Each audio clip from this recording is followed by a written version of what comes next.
Oh, kangaroo, not kangaroo, 3 koalas right here.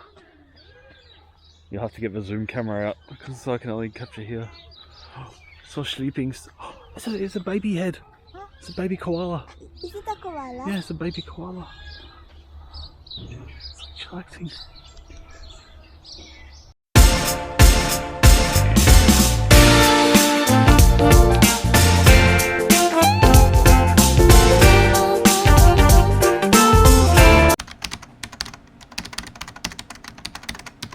My name's Yordi. Quite obviously, we're going to be talking about crocodiles. Nah, I'm just fucking around. Anyway, guys, these in here quite obviously are koalas. Everybody knows about koalas, no matter where in the world you're from. And I think the biggest reason for that is these guys live a lifestyle a lot of people wish they had. Although we don't just have koalas in here at the moment. We also have, if you turn behind you here, our little quokkas. Now, this dude over here, this is Chuck. He's our male. He got separated because he was like the Houdini of all quokkas. He would always escape and end up running through the garden or doing something crazy. This little girl here is Flower. Flower got brought in here because she was in with all of the boy quokkas. We didn't realise Flower was a girl at the start. I'm sure you can imagine what that means for poor little Flower. We're decided, come over here, girl. And sure enough, in the time that we bring her in here, she popped out a little baby. So that's quite cute. So now Chuck's fathering that and being a bit of a better boyfriend than everybody else was. So, cute little story there for you as well. As I said, guys, we do have some flowers here. If you did want to have a bit of a feed of our quokkas, all you got to do, come over to me, I'll give you a flower, kneel down, and they'll eat it out of your hand. It's really, really cute. Good opportunity for a photo as well, if you did want to do that. But, here you go. Oh. Alrighty, but apart from that, guys, quite obviously we will be talking about our koalas. Now, as I said, these guys are very well known because a lot of people sort of wish they had their lifestyle. So I'm sure you can guess what a koala's doing all day. Sleeping 80% of his life. What's he doing the other 20%? Eating. Exactly right, they're eating. So how their day goes, they'll sort of fall asleep, wake up and go, a nice little leaf there, I might have a bit of a nibble on that, falls back asleep, wakes back up and goes, oh, I forgot to finish chewing up my leaf, I better get that down. And that's sort of how the koala's day goes. Now, koalas only eat eucalypts or gum leaves. There's over 500 different species of gum here in Australia. They can only eat about 30 or so from what we understand. Even out of that 30 though, generally, the average koala will only eat about 4 or 5 gums. And that's because they'll only eat the gum leaves that mum ate while they were a tiny little baby. Pretty funny, hey? There you go. Anyway, now eucalypt leaves or gum leaves are toxic, slightly toxic, which gives a lot of people the impression that your koalas are drunk all the time. Has anybody heard those lovely rumours before? Fortunately, unfortunately, depending on how you look at it, these guys are not drunk all the time. But what is going on is this is a very, very low nutritional food. So it's pretty much like if I gave you a box of crackers and said, here's your tucker for the next 2 days, how'd you be feeling at the end of the second day? A bit lazy, it's a bit terrible because you haven't put any fuel into your body to be able to make any energy. Much the same as what's going on with these guys here. All of the energy that they're getting out of these leaves is going straight back into digesting those leaves. Not just that, but also digesting their toxin. A little bit like on Christmas dinner, you sit down afterwards and everyone's stuck in the couch for about 2 days. Your body's using all the energy that it's just made trying to digest a copious amount of food. Now, you might be asking yourself, why do koalas eat toxic leaves? And it seems a little bit silly, sort of not really doing yourself too much good, are you? But it does have a little bit of a purpose to it. Now, if you think about Australia a few thousand years ago, would have been all sorts of critters hanging out on the ground that would love to munch on a koala. So, if you live up in a tree, you're a bit safer than everyone else. If you can get your food from that tree, you're even safer again. If you can get your food, water and shelter all from the tree, what's the point of going to the ground? Which means you're super, super safe. In fact, my mate Billy, he works here with me, he describes koalas, especially female koalas, as the most perfectly designed animal. Because if you're a girl koala, you can be born in a tree, as long as it's a nice healthy tree. You stay there for all of your days, just munching on leaves, wait for the boys to come over to you instead. So, pretty breezy lifestyle. Now, to help digest these toxins within the leaves, koalas have an incredibly long digestive tract. In fact, it takes about 5 days for something to cycle through it. So if I was to hand a leaf up to tiny little Max here and he nibbled it down, then it'll take another 5 days to come out the other end. Which means koalas are having bowel movements about every 5 minutes. Now, this was raked only a few minutes ago, so it's looking quite some right now. But what I invite you guys to do is come back in about half hour and have a look at all the tiny little jelly beans that are over the floor. They're absolutely gross, constantly pooing and weeing. funny fact about koala poo though, if you pick it up and squash it between your fingers, not suggesting this at all, give it a sniff, it smells a little bit minty. It's not quite as gross as you would have thought. But another interesting fact about koala poo is, majority of us mammals, when we have a baby, we give our baby its first ever feed of milk. Now, that first bit of milk that we produce is called colostrum, and colostrum has all the right sugars and proteins and calcium, kickstarts the baby off into the world, right? Koalas don't muck around with that. Instead, what mum koala will do, you climb right up to the top of the tree, and you'll find all these tiny little leaflets like that. Now, those leaflets are the ones with all the moisture in it. So what happens is mum gets a little bit too much moisture in her belly, starts to get a bit of a bellyache. What she'll do next is a big runny poo. She'll catch that poo in her hand, spread it all over her belly. Baby koalas will come out and eat that poo off of her gut. Pretty nice, isn't it? Imagine that for your first feed. I don't know about that. But it does have a little bit of a purpose to it. Once again, all of these silly things that are silly to us actually makes a bit of sense to the koalas. Now, us, when we have babies, what we'll do is we'll get all your peas and carrots and corn. I'm sure the mums know what I'm talking about. Put it in the NutriBullet, blend it all up, and you make this lovely baby mush and feed that to your baby. It's still getting all the right proteins and calcium, and slowly introducing its body to hard foods. Mum's doing the same thing, she just doesn't have a NutriBullet, so she goes, it's a little bit easier, I'll just eat these, give the baby the byproduct. Not only that, she's also digesting the toxin for the baby, so she's introducing that toxin more and more each time that she feeds the food, which the baby can grow up to eat the same leaves as mum. Full circle back to what we were talking about at the start. Now, that is still not the coolest fact about these guys. I hate to say it, everyone, but I'm sure we're all thinking it. Koalas, absolutely adorable. Look how cute they are. Cute little fuzzy face with big old ears. Unfortunately though, they're not the brightest animals. These guys, they're not super smart. I think most of the energy went to being cute instead, which is fair enough. It's done pretty well for them. But they don't really need to be smart. In fact, these guys here have the largest skull for the smallest brain out of any living animal. Pretty interesting, isn't it? Now, makes sense on why they're not the clueiest, but does have an evolutionary purpose. If you think about the way that concussion occurs, so when you fall over, head hits the ground, your brain will bounce off the wall of your skull and then your brain will swell. Now, think about this. If you're living in a tree, you're bound to fall out at some point. You don't want to fall out and get a concussion or get knocked out or have some sort of injury for the rest of your life. So instead, if you develop a really, really big skull with a tiny little brain inside of it, when you fall out of a tree, nothing for your brain to bounce off. It's too small and your brain and your head's too big for it to be able to do so, and it works really, really well as well, guys.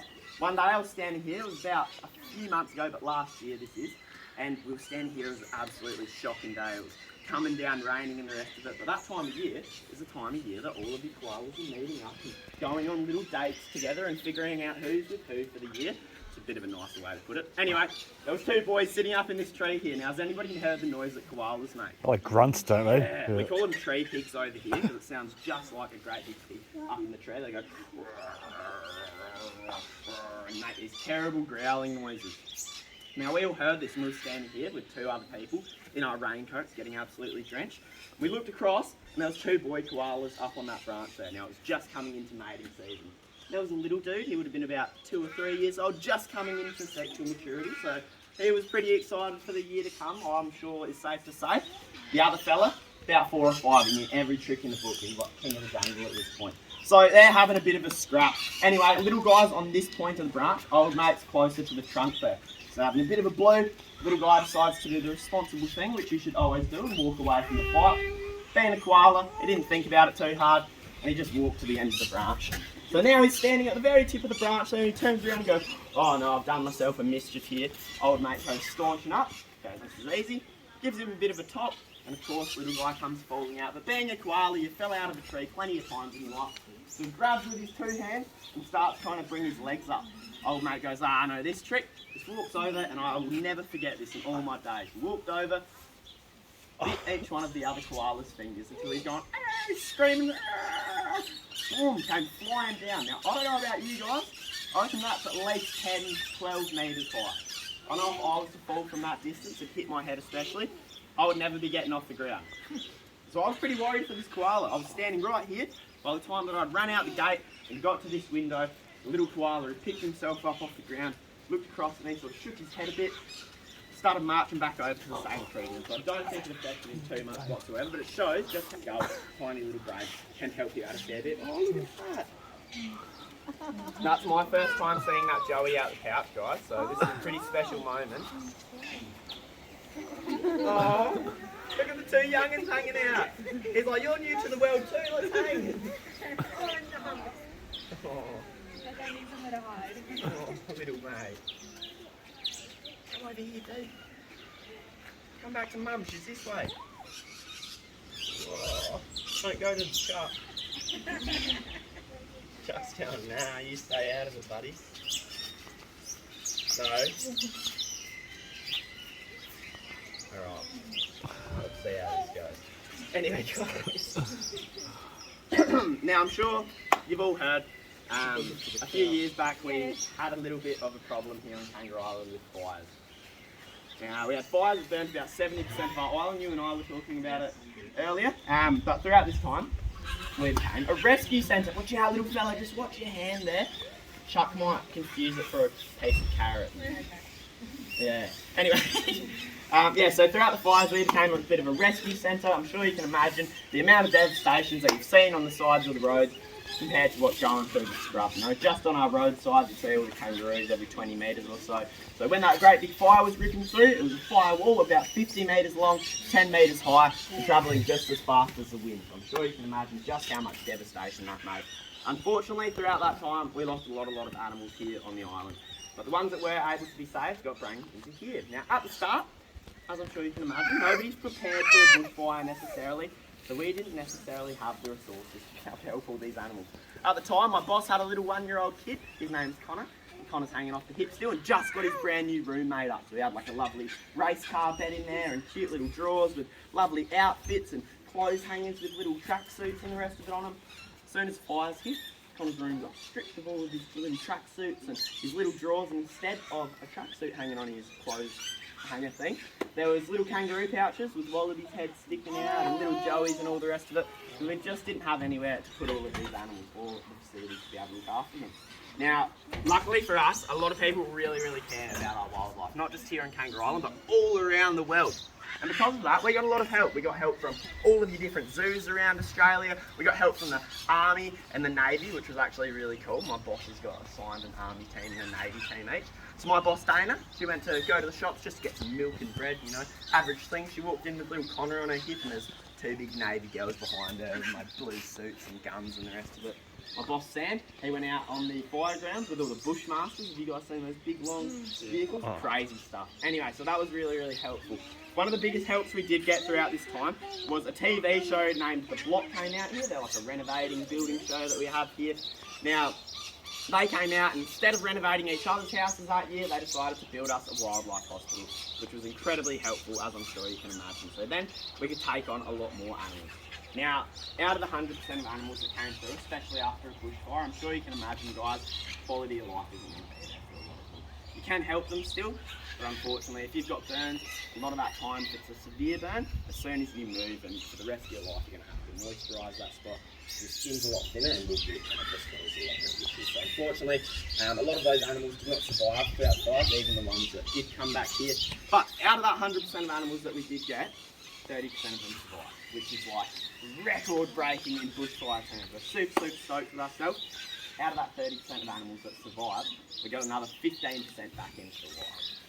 We're really happy about this, guys. And the ones that didn't get put back into the wild are the ones that you're staring at right now. These guys are pretty much the leftovers. They're going to be advocates for their species. And the reason that these guys could not get put back into the wild is because, has anybody seen how koalas carry their babies? Is it on their back, is it? Or? Yeah, they give them a piggyback. So mum's running along like this, the little baby's hanging on. So as mum climbs down out of the tree into the burnt ground, what do you think's happening to her? She's running across all the hot coals, she's getting all the burns. The little baby's standing on the back, nice and fine still. So eventually mum gets a bit too tired, collapses. Sure enough, the little baby's still standing there going, what's going on? Same as our kangaroos and wallabies, they carry their babies in a pouch. So if you're jumping along with your baby in a pouch, mum's copping all the injuries, bub's still fine. So what you usually find is all the young ones that have survived. Now, what we do as living things is we do imprinting. Now, the majority of us imprint to our parents because mum's the one to keep you warm, safe, give you cuddles, keep you warm, food, all of that sort of stuff. So mum's the person to go to for all your needs. Animals do this as well. And when mum's out of the picture, and especially when you're trying to do medical with burns and the rest of it, what tends to happen is they'll imprint to you instead. There you go, the perfect example. They'll imprint to you instead, which is really, really cute. Then you've got a little koala that thinks human and wants to cuddle all the time and all this sort of stuff.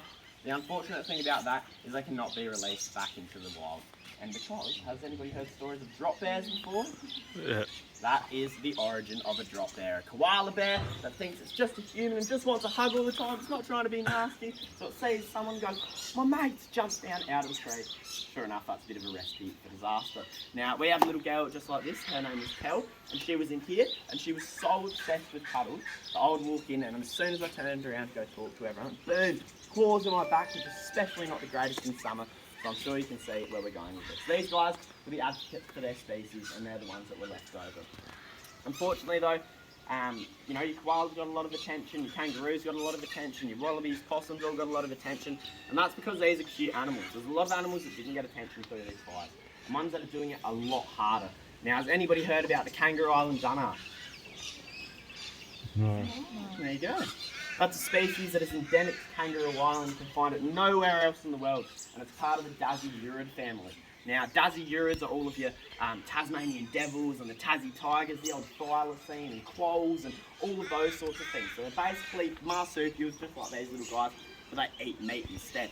Now, your dunnarts, Kangaroo Island dunnarts, are about that big. They're a tiny little mouse-like thing. They've got a really fat tail and a long nose like a crocodile. They go around eating lizards and all this different stuff. Now, this is a species that we thought to be extinct, and we only re-found about 5 years before the fire. When we first re-found them, we estimated that there was only about 90 to 100 of these animals left after the fire. My uncle always had a saying, and that saying goes, species minus habitat equals extinction. Exactly what's going on. This is a perfect example of this is koalas. That's koala, your species, habitat, gum trees. What happens without your gum trees? No koalas. Exact same thing what's happened to our dunnart. They were already severely, critically endangered. Only 90 to about 100 animals left. Fires came through, they estimate that there was about 10 to 12 left in the wild. They've got another 5 in captivity, but they can't breed them in captivity, unfortunately. So by the end of this year, we're expecting that the Kangaroo Island dunnart will go extinct forever. And that is all because it wasn't a cute little animal, it didn't get this publicity. So what we're trying to say, guys, is exposure. When you're not exposed to something, it tends to go 2 ways. And this is something that I've thought about and I'm very passionate about for my whole life, right? When you're not exposed to something, it tends to go 2 ways. First way is you get really fearful of it. A great example of these animals are snakes, lizards, crocodiles, all of those guys. We don't understand them, so we fear them. We're really, really scared of them. The other thing that we do is if we don't understand something, if we're not exposed to something, we put it in the back of our mind and pretend that it's never there. That's what's happened with these animals. This can all change, guys, with a little bit of exposure. It certainly does not end with us, but it does start with us. So, what we're trying to say is as soon as you're exposed to something, you gain a curiosity. That curiosity turns into a question. That question turns into knowledge, and that knowledge turns into conservation. And that's what we're here for, guys. Like I said, it certainly does start with us, but it does not finish with us. What we're trying to say is hand it off. I'm sure we've all got a little person in our life that we care about, whether it be your little brother or sister or nephew, niece, cousin, the neighbour's kid, whoever it may be. We've all got someone little in our life, and you've got to think about that this is the world that we're handing it off to. We're handing it off to them. So we've got to install all the right knowledge into them. We've got to go out there and expose them to this world, because otherwise they're not going to get that process. They're not going to get a curiosity. It's not going to lead into a question. And that's not going to lead into conservation. So what we're trying to say, guys, is go out there and enjoy your life. Expose yourself. Go for a bushwalk. Look at the trees. Come to a place like this. Watch David Attenborough or Steve Irwin or read a book. Whatever you have to do to expose yourself, that's going to be the difference between us having a beautiful world for all of our little children and mates and all the rest of it to grow up in, breathing fresh air, looking at beautiful honeyeaters zipping back and forth through the trees. This is what we need. But that does not stop without us exposing ourselves, guys. So a little thing that I would like to share with you today to wrap it all up nicely up in a bundle is you can't love something you don't understand and can't save something that you don't love. So go home with that, guys. Do whatever you would like with it. But thank you for listening to me jabber your ear off. I'll leave it at that. But if you have got any more questions or you did want to have a yarn, feel free to come over. You've been a great crowd. Enjoy yourself, guys. Cheers. Thank you. No problem. So that's it guys. That's our Kangaroo Island Wildlife Park dito sa Kangaroo Island guys sa South Australia. So nakita nyo guys from our accommodation which is the Kangaroo Island Seaside Inn. We are heading to Kangaroo Island Wildlife Park for about 28 minutes of ride. So anyway, guys, nakita nyo is a wildlife park dito sa South Australia. It's a native Australian animals again guys, and they have a 500 animals here dito sa Kangaroo Island Wildlife Park, and it's a very modest preserve with many exotic and native animals. So anyway, nakita nyo guys yung loob ni Kangaroo Island Wildlife Park, and I will show you the map here. So this is the map guys. It's very walkable. You can see a lot of native animals guys. Wala yung mga bigger animals.